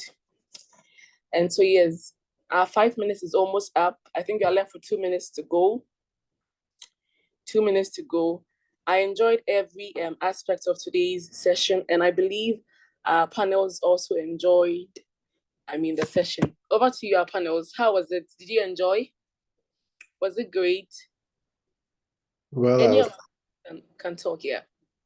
Well, first of all, I don't know if you want us to say our last few words as we are almost running out, but I did enjoy the invitation to be on the panel with very amazing folks. Perfect, Joy, Aldamir, Stephen, our guest speaker, and then our colleague, I think he's off the call. No, Michael as well. I really enjoyed it, and I look forward to staying in touch with all of you. Okay, so your last words finally. My last word finally Yes, is please. we should make use of the tools that we have available and always stay in touch. For those of you joining, feel free to reach out to me, connect with me on LinkedIn. I'd love to learn about what you're doing, how I can be of help to you. Currently, as I mentioned, I'm running up with my master's program here in the US. And if you would love to connect with folks here purposely looking for, applying to schools, you definitely want to do it right. So feel free to get in touch. And I wish everyone all the best as we celebrate this very beautiful day. Thank you very much, Honorable Tony. It was good to have you on the call. I enjoyed every contribution that came from you. So quickly, let's take Ms. Joy's final words, and then we move on to the next panel. Over to you, Ms. Joy. Okay, thank you so much for the opportunity. I think when I saw the list of the panelists, I was really inspired. And I've learned a lot today. I had a great time today learning from everyone's perspective. They were so insightful, and it also gave me like a call to action to also, double down on my knowledge sharing and just making sure that education is also accessible as well. And just my final words for those who are students or who are everyday consumers of AI, I would say just keep learning. There are resources available now, and I'm so glad that most of these resources are getting to be available for free now. So please leverage them and learn as much as possible, learn as much as you can, and don't let imposter syndrome stop you from also putting yourself out there. And then for those who are building, I would say well done, because the future will be reliant on the solutions that you build. But I would just love to say that you should definitely build around the people that your product is for, and make sure to take feedback as much as possible to improve on the project. But overall, you're doing a great job with helping us realize the SDG goals. And we all have a role to play, and I'm happy that we discussed this today. Thank you. All right, thank you very much, Ms. Joy. Can we take Honorable Micah's last words? And whilst we wait for Honorable Micah's last words, I've shared with you our channel on all social media platform, our links, okay? So what you have to do is to look out for Anijie Global Foundation on LinkedIn, on YouTube, you subscribe, on Facebook, and of course on Instagram. So let's have you, Honorable Micah. All right. So I first want to show my gratitude for the opportunity to be on this panel and to be on this panel with so many distinguished people. I'm really grateful. I think I've also learned quite a lot. I think my concluding remarks will be that, so I normally ask people this question whenever I have the opportunity to speak, especially to young people like us. I always say that if you look at the global space, right? If you look at China, they are currently known as global leaders in production. Anything you want to get produced, you can rely on China. If you look at India, if it comes to IT services, you can rely on them. They will deliver. You understand? If you look at America, if you look at tech products, you look at e-commerce, they are the giants in that space. So I ask myself that when you look at Africa for young people, what narrative are we building? What legacy are we developing? Right? What are we, the young people, particularly? Because sometimes for some of our old people, it's a bit difficult to work with them. But for us, the young people especially, what sort of goal or vision are we driving? Of course, we have the SDGs and so many other things in place and so many strategies from different organizations. But as a universe, as an entire group, and one of the things I tell people is that I believe strongly that AI could be that opportunity for us young people in Africa, especially, to position ourselves as AI experts across various sectors. You understand? Because the AI space is quite broad. There are so many applications of it. But if we can take advantage of this AI boom and position ourselves as AI experts, and then African youth can be known as the forefront people when it comes to AI innovation, when it comes to developing AI tools, platform solutions, implementations, and so ever. And it's not just going to happen by saying it. It's going to require a lot of policy implementation. It's going to require a lot of education. It's going to require a lot of research. It's going to require a lot of hard work. But at least if we have that at the back of our minds, I think that we're going to go a long way. The last thing I'll say is for us at Curious Class, we always say that for every new skill you acquire, you open up yourself to a whole new world of opportunity. And I think that this is a great time to acquire a new skill, not just in AI, but in some digital technology space, because AI is leveraging on most of these digital technologies. And that's basically what I would say. So thank you very much once again for the opportunity. All right, thank you very much, Honorable Micah. It was good to have you throughout the session. So, Ms. Odamia, you also give us your last words. Okay, very brief, and then we wrap it up. We are far behind. Definitely. Thank you very much for the opportunity. And as everyone has said, we've all learned from ourselves, and this is a great conversation. And I recommend that Anijie Global should have much of these, because I believe that young people need to hear a lot of these things from people who look like them, to actually know that they are also doing great things in that space. My last words would be that make good use of the digital space we have now. You cannot say that you are in this generation, probably a Gen Z, or maybe those that were just before the Gen Zs. You can't say that you won't make good use of the digital space. So make good use of all your social platforms. Don't be sharing things that the internet wouldn't forget. Be very mindful of your professional development. Understand that the information to improve on yourself is available everywhere. You need to go look for it. Do not feel that people have to give you this access. Anijie Global has done well by sharing a link with you. I know that some of us didn't click the link, but I'm hoping that maybe you've saved the link somewhere, and after this call, just invest in yourself, because we are in the knowledge economy. What is going to push you is the knowledge you have, and that is what you need to build. And you can, if you have anything, maybe you want to reach out in relation to building your career yourself and all of that, you can just link up with me on LinkedIn. My name is the same everywhere, and we can talk in terms of you building your career and all of that. And thank you very much for the opportunity to be on the same space with Joy, with Prosper, Perfect, Micah, and Steven. It's been a great time. Thank you. All right, thank you very much, Ms. Odamia. It was good to have you throughout the session as well. We take Perfect's final words, Ms. Perfect's very brief, and then we take that of Honorable Stephen Yandi, and then we wrap it up, please. Over to you, Ms. Perfect. Yeah, okay. So I enjoyed the session, and I'm really, really thankful for the opportunity to share this platform with all these very wonderful speakers. My last words to every young person out there and to our participants today is that we use AI responsibly. While we are training ourselves, while we are acquiring new skills to get better, we have to also use it responsibly because we are aware of the risks that come with AI and all the very crazy things that other people could use AI for. So let's be mindful of these things.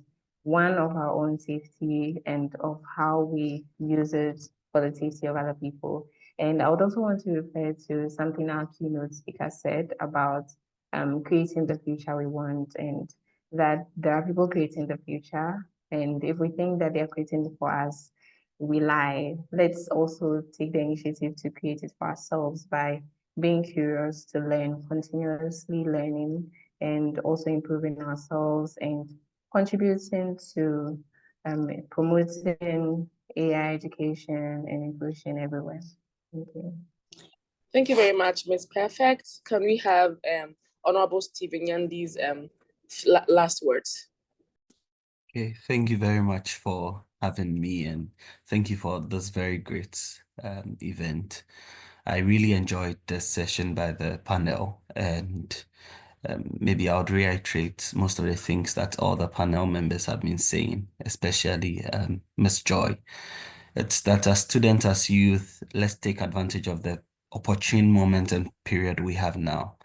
And I would also reiterate that the best time to have done it was a few months ago, but the next best time is now. So let's take advantage of it and then build for the future. All right, thank you very much, Honorable Nyandi. So on behalf of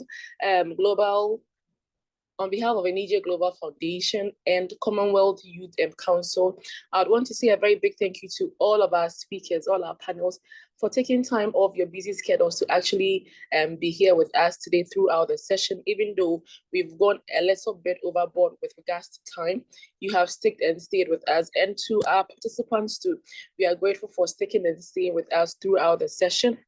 And then a very big thank you to our partners as well. We have Nalike Africa and then Dewey Networks.